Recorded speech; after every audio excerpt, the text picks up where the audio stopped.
السلام علیکم عزیز ساتھیو، آج ہم نظم طلوع اسلام کا تیسرا بند پڑھنے لگے۔ اس تیسرے بند کا پہلا شعر دیکھیے: خدائے لم یزل کا دست قدرت تو زباں تو ہے، یقین پیدا کر اے غافل کے مغلوب گماں تو ہے۔ خدائے لم یزل وہ خدا جسے کبھی زوال نہ ہو، دست قدرت اللہ کی قدرت کا مظہر، اس کے دین کو پھیلانے والا، یقین کی ضد ہے گمان۔ مغلوب گماں کا مطلب ہوا شک و شبہ سے مغلوب ہو جانے والا، ایسا فرد جس میں یقین کی کمی ہو۔ تو ایک مسلمان سے خطاب کرتے ہوئے علامہ فرماتے ہیں کہ اے مسلمان، تو اپنے اندر یہ یقین پیدا کر کہ تو شکوک و شبہات سے نکل۔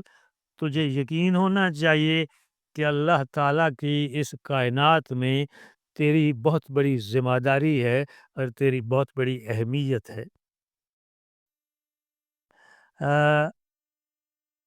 اقبال کہتے ہیں کہ اللہ کے اس دین کو پھیلانے کے لیے دنیا میں عملی جد و جہد کرنے والا تو ہے۔ تیرے ہی ذریعے خدا دنیا والوں کو اپنا پیغام دینا چاہتا ہے۔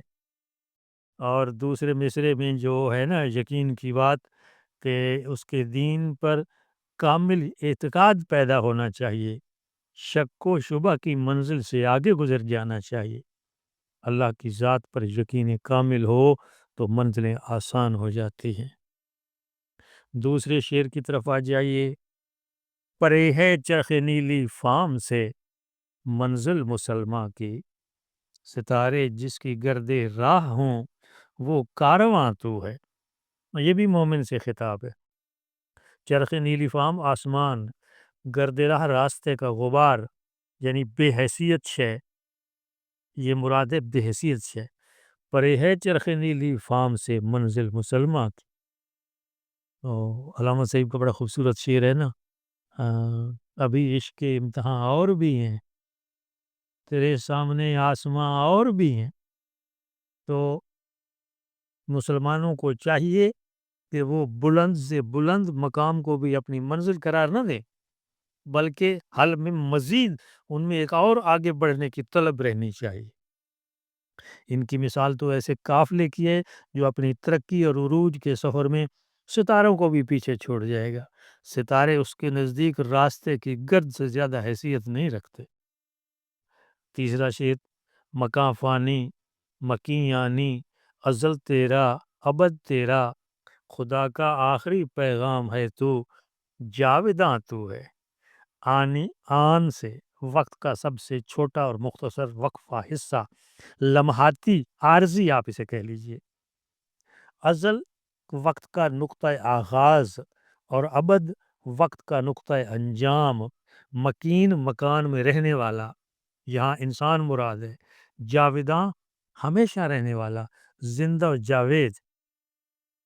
اس شعر میں اقبال مسلمان سے مخاطب ہو کے کہتے ہیں کہ یہ دنیا فانی ہے۔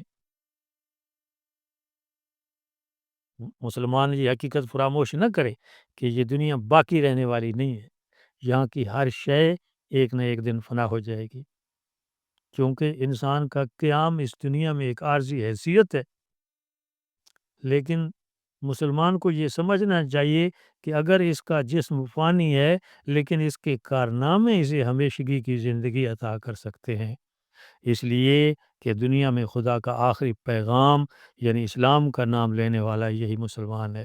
اس لیے اگر وہ اسلام کے بنائے ہوئے راستے پر چلے گا تو اسی نسبت سے اسے ہمیشگی مل جائے گی، جاوداں ہمیشہ رہنے والا، چونکہ یہ دین ہمیشہ کے لیے ہے، پیغمبر صلی اللہ علیہ وسلم کی نبوت ہمیشہ کے لیے، تو اس کے نام لیوا جو ہیں وہ بھی ان کو بھی ہمیشگی اس لحاظ سے حاصل ہوگی۔ چوتھے شعر میں مومن کی تعریف بیان کی گئی ہے: ہنا بندے غرو سے لالہ خون جگر تیرا، تیری نسبت براہیمی ہے معمار جہاں تو ہے۔ ہنا بند کہتے ہیں، ہنا کہتے ہیں مہندی کو، مہندی لگانے والا، مقصد ہے خوبصورت بنانے والا۔ آراستہ کرنے والا، سجانے والا۔ عروس لالا، لالا کے پھول کو دلہن سے تشبیہ دی گئی ہے۔ لالا کے پھول سے جہاں مراد دنیا ہے۔ خون جگر، دل کا خون، مسلمانوں کا جذبہ عشق ہے، اسلام کی طرف اشارہ ہے۔ نسبت تعلق کو کہتے ہیں، معمار جہاں، دنیا کو بنانے والا۔ اللہ اکبر۔ مومن اس دنیا کو سنوارنے والا ہے، بنانے والا ہے۔ علامہ صاحب کی ایک اور بڑی خوبصورت نظم ہے، محاورہ مابین خدا و انسان۔ اس میں اللہ پاک فرماتے ہیں انسان سے کہ تو نے میری دنیا کو قوموں قبیلوں میں بانٹ دیا ہے، میں کسی اور مقصد کے لیے چیزیں تخلیق کرتا ہوں، تو خرابی پیدا کرنے لگتا ہے۔ تو آگے جواب جو ہے، تو شب آفریدی چراغ آفریدم، الہی آپ نے رات بنائی، میں نے اس کے مقابلے میں دیا جلا کے روشنی کر دی۔ سفال آفریدی ایاغ آفریدم، میں نے تو تیری بنائی ہوئی مٹی سے خوبصورت پیالے بنائے ہیں۔ بیابان و کوثر و راغ آفریدی، خیابان و گلزار و باغ آفریدم، مولا کریم میں نے تو تیرے ویرانوں کو گل و گلزار بنایا ہے۔ من آنم کے از سنگ آئینہ سازم، من آنم کے از زہر نوشی نہ سازم، الہی میں نے تو پتھروں کو گڑ گڑ کے آئینے بنائے ہیں، تو نے زہر پیدا کیا ہے، میں نے اس کا تریاق بنا ڈالا ہے۔ میں نے تیری دنیا میں خرابی پیدا نہیں کی، میں اس دنیا کو خوبصورت بنانے والا ہوں۔ اب یہ شعر پڑھیے، ہنا بندے عروس لالا ہے خون جگر تیرا، تیری نسبت ابراہیمی یا معمار جہاں تو ہے۔ نسبت ابراہیمی سے مراد ملت ابراہیم مراد ہے۔ پانچویں شعر کی طرف آ جائیے، تیری فطرت امی ہے ممکنات زندگانی کی، جہاں کے جوہر مضمر کا گویا امتحان تو ہے۔ امین امانت دار، ممکنات زندگی سے مراد زندگی میں ترقی کی جتنی صورتیں ممکن ہیں وہ ممکنات زندگی ہیں۔ جوہر مضمر، پوشیدہ جوہر، اور گویا جہاں کے جوہر مضمر کا گویا امتحان تو ہے۔ اس کائنات کے اندر جو پوشیدہ جوہر ہے، اس کی حقیقت ہے، تو اس کے جاننے والا ہے۔ یہ زندگی کوئی جامد اور ساکن شے نہیں ہے کہ ایک جگہ یہ ٹھہری رہے گی۔ ہر لحظہ تغیر و تبدل اور ارتقاء کا عمل جاری ہے۔ مسلمان کی فطرت نے، اللہ نے اس کی فطرت میں ایسی صلاحیتیں رکھ دی ہیں، اس کے اندر ایسی چھپی ہوئی صلاحیتیں ہیں کہ اگر وہ انہیں بروئے کار لائے اور اس کائنات کی تعمیر و ترقی میں اپنا کردار ادا کرے تو یہ دنیا کو اور زیادہ خوبصورت بنا سکتا ہے، اس کائنات کے پوشیدہ رازوں کو آشکارا کر سکتا ہے، انہیں بے نقاب کر کے نوع انسان کے لیے فائدہ مند بنا سکتا ہے۔ یہ اللہ تعالیٰ نے انسان کے اندر یہ صلاحیت ودیت کی ہے اور اس ساری کائنات کو اس کے لیے مسخر کر دیا ہے۔ یہاں یہی چھٹا شعر، جہان آب و گل سے عالم جاوید کی خاطر، نبوت ساتھ جس کو لے گئی وہ ارمغاں تو ہے۔ نبوت ساتھ جس کو لے گئی وہ ارمغاں تو ہے۔